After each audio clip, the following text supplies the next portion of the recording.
Well, thank you, friend. Shabbat shalom. Greetings to you all. Now, I hope you all had a wonderful Shavuot. Hey, if you missed it, you can still celebrate it. Acknowledge the fruits of the earth and the gift of instruction from God the man. It's, available for you, like to really honor any time you want. Don't worry about it. And there was, of course, another huge celebration last week. It was 50 years ago today. Sergeant Pepper taught the band to play. They've been going in and out of style, but they're guaranteed to raise a smile. So may I introduce to you an act you've known for all these years, Sergeant Pepper's Lonely Hearts Club Band. Now, I remember the release of that life-altering album. Perhaps biblically, it could have been called Sergeant Pepper, Sergeant Pepper, to affect the double name calling, life-altering formula, which we got to know so well in Genesis and Exodus. I doubt any album had a greater impact on the collective consciousness of a generation. Now, on the day of its re-release, I was in Montreal where I saw my good friend Michel. It's always a pleasure, one of the great luthiers of our time, an artist, a humanitarian, a friend. It's always great to see people you do not see enough of. And the celebrations continue this week. As hard to believe as it is Harvey's birthday, 90 years young. And I remember many, many years ago in Memphis, no, not that one, the other Memphis, I was looking at the giant statue of Ramses the Great, having a vision and seeing Harvey celebrating the same birthday. Well, have a wonderful one. I'm sorry I cannot be there to celebrate and to honor you. And with Memorial Day just the other day, with this week having been one of the gathering festivals, and remember it's the gathering festivals in addition to Yom Kippur, in which we have the public call to mourn, the Yizkor service. We did it at Passover, we do it again now. We mourn and we remember the souls of the brave men and women who've defended the country, and we mourn and remember the souls of our family, our friends, our martyrs. And in so doing, bring honor and elevation to their spirits. For the souls of Jackie and Murray and their families, for Michael, for Gabe, for any and all who have lost a loved one, and that's probably everybody, we join to honor and to elevate. So let's all take the opportunity to call for a spiritual renewal, an elevation of spirit for all mankind. Let's send out healing energy to all who need it. And think of those you know, for them, for everyone, for love, for renewal, the kindness, healing, wishes, goodwill, and love you send out. It just circles the world, my friends, finding those in need. So thank you, each and every one of you. Mi sheberech avotenu makor habracha limotenu. May the source of strength bless the ones before us. Help us find the courage. Make our lives a blessing. The renewal of body. The renewal of spirit. And let us say, Amen. Mi sheberech, let us all, everywhere the world over, have our spirits renewed. And I hope you all got a chance to read the story of Ruth during this holiday, or saw one of the movies made about it. Now, they're not the best, but of course, I love all biblical movies. It's a story of faith, a story of support, a story of togetherness. And it is our coming together as friends, as a chavura fellowship, joining to express our nature of kindness, compassion, and energy of sharing of thoughts and feelings and hopes and dreams and wishes that unites us all coming together every week in this community house of spirit, the Beth Ruach. So once again, please do go ahead and invite everybody you know physically or spiritually to gather and share from Psalm 133, the Hine Matov, come together. Hine Matov, Benai, Shebetachim Kam Yachad. Hine Matov, שניים שבטחים גם יחד. How good and how pleasant it is for brothers and sisters together. Community. Community. Community. Together. So as a community, let us all spread love, goodwill, and fellowship to the world. Well, this week, my friends, we come across three amazing things as we read nasso, add up. Now, you can whip past the early parts of this parsha and its census of the Levites. Again, you will notice the priestly predilection to separate and divide the impure from the pure, our old friends Tamah and Tahor. You're going to see it, like I said, over and over again throughout the rest of the Torah. Now, just past this, there are three amazing things in this particular parsha you find nowhere else. And they're prefaced with a fantastic little comment in Numbers 5:5. A man or a woman, when they will do any of the sins of humans, so that person has guilt. Sins and guilt kind of go hand in hand. Then they shall confess their sin that they have done. That's this whole thing about confession. They say it's good for the soul. It allows you to remove the destructive force of guilt, while it encourages asking for forgiveness and granting forgiveness, the great forgiveness mechanism that too few engage and has become so ensconced in Catholicism. Now, I recently returned from a tour of ancient sacred sites, wonderfully arranged by my good friend Pablito, and inevitably, there's now a church built on just about every one of the sacred sites, because sacred sites attract more sacred sites. And the confessional in the church was dominant in each and every one. Some enclosed for complete privacy, some quite open for all to see and hear. Now, after this little preface about confession, and it is really good, it's all about, confess, mentioned it only in a couple of lines, but its point is really a very powerful point in the Torah. We're then presented with this amazing law regarding the test of adultery. Now, the only test of its type in the Bible, and one that seems much more at home in the Inquisition or Salem witch trials. Numbers 5:11. And the Lord spoke to Moses, saying, "Speak to the Israelites and say to them, any man whose wife may stray and betray his stress." Now notice it says, may stray and betray. The priest shall take holy water in an earthen vessel, and from the earth that is on the floor of the sanctuary, he shall make the woman drink the bitter besetting water. The bitter besetting water shall enter her. So with no concrete evidence of any sexual betrayal whatsoever, with no more than his suspicions to go on, with no more than his Iago-like jealousy from Othello, the husband, overcome by a fit of jealous rage, has recourse to a trial by ordeal. Now, the woman's made to drink this mixture of holy water, and it is the only mention of holy water in the entire Torah. Dust from the tabernacle's floor and ink from a document expressing a curse if she's guilty.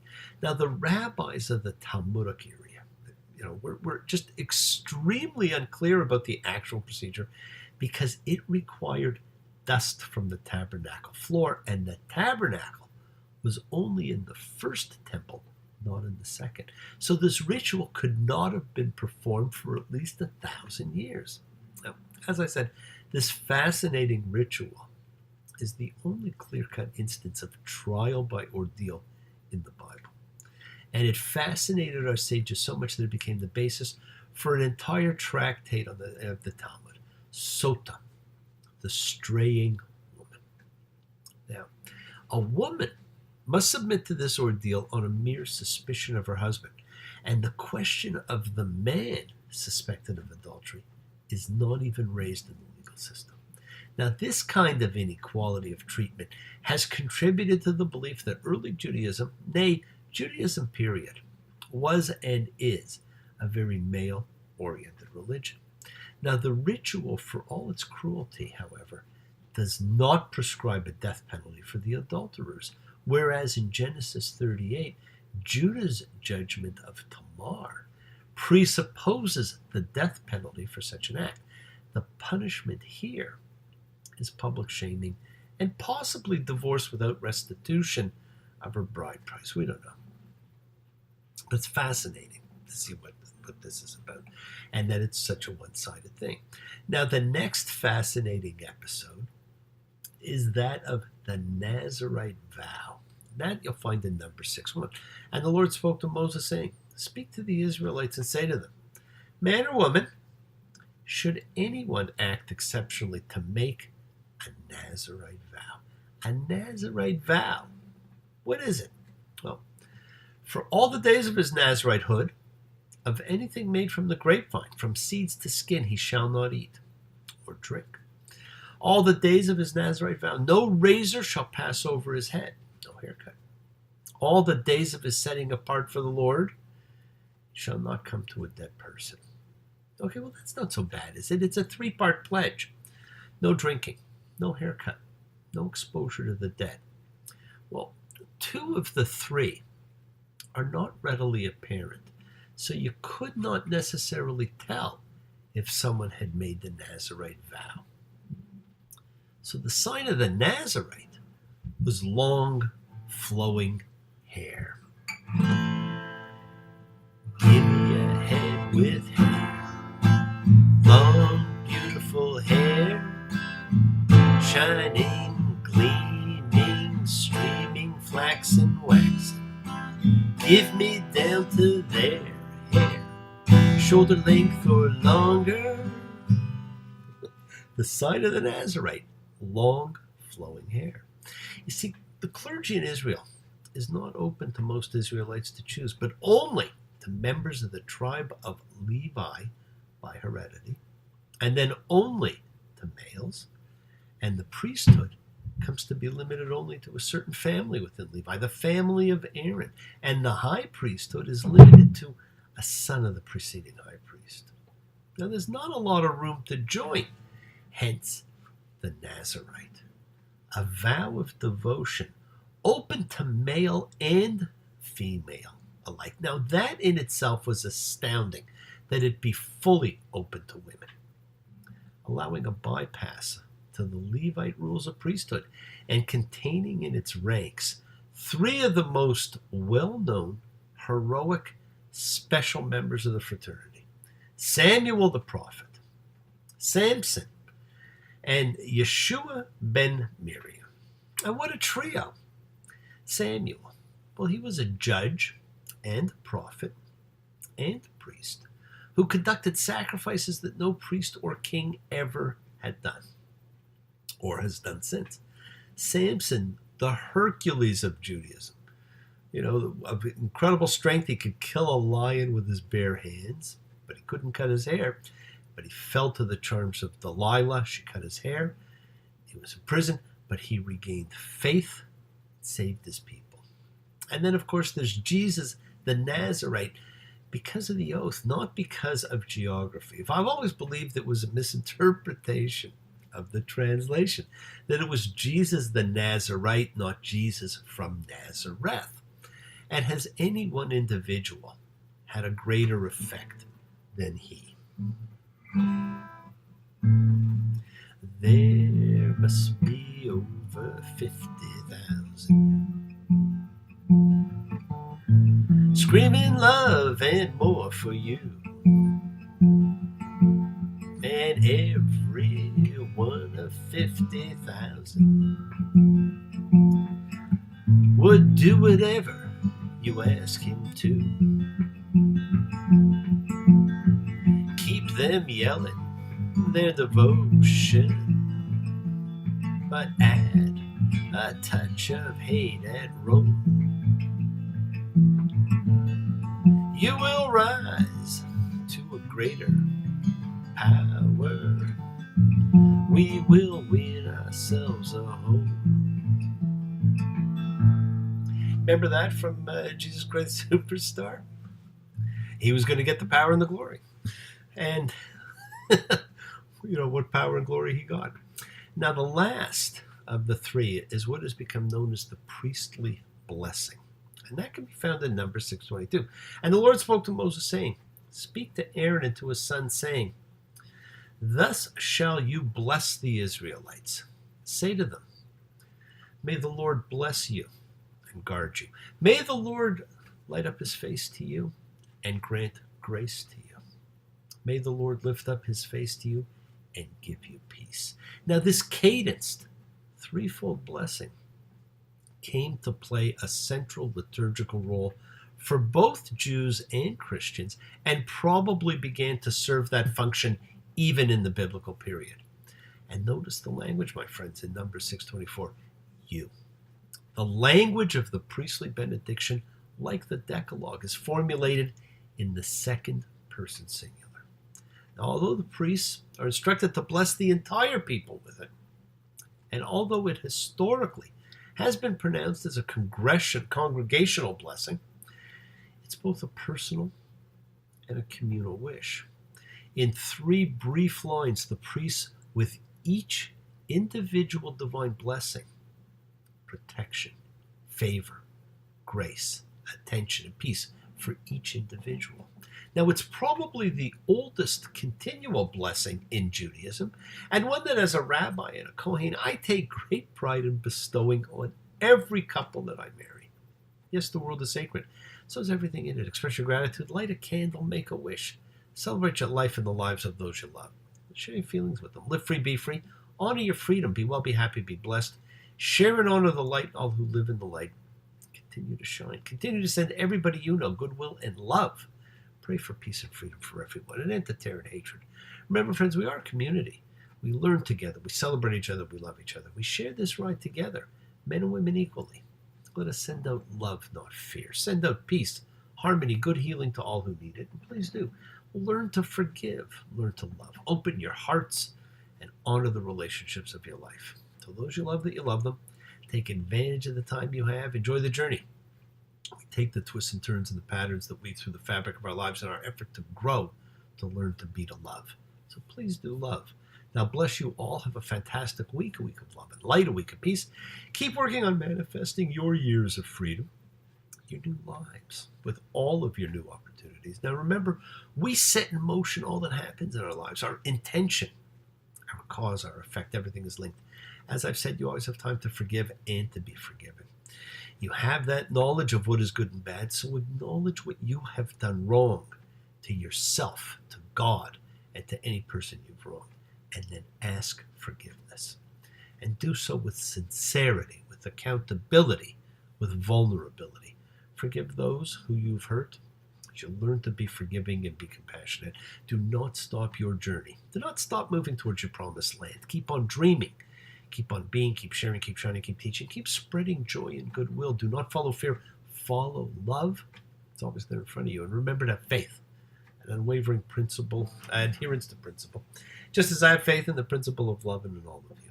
Now act with purity of heart and mind. Despise none, defraud none, hate none.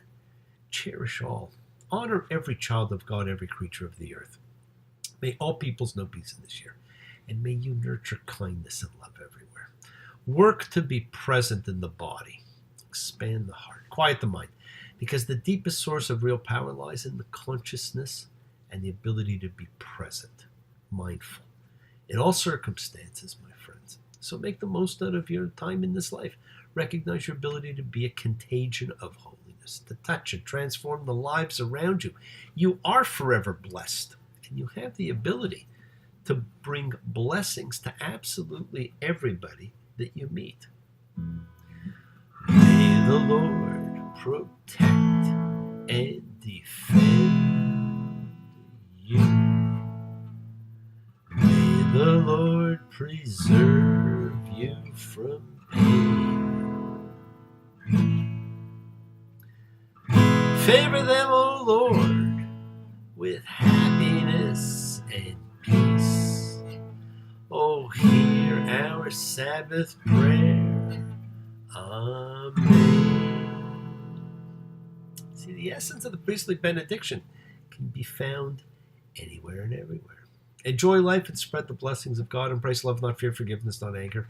Be there for someone because someone's always there for you, whether you know it or not, my friends. Be happy, be healthy, be helpful, be kind, be loving. Happy birthday, Harvey.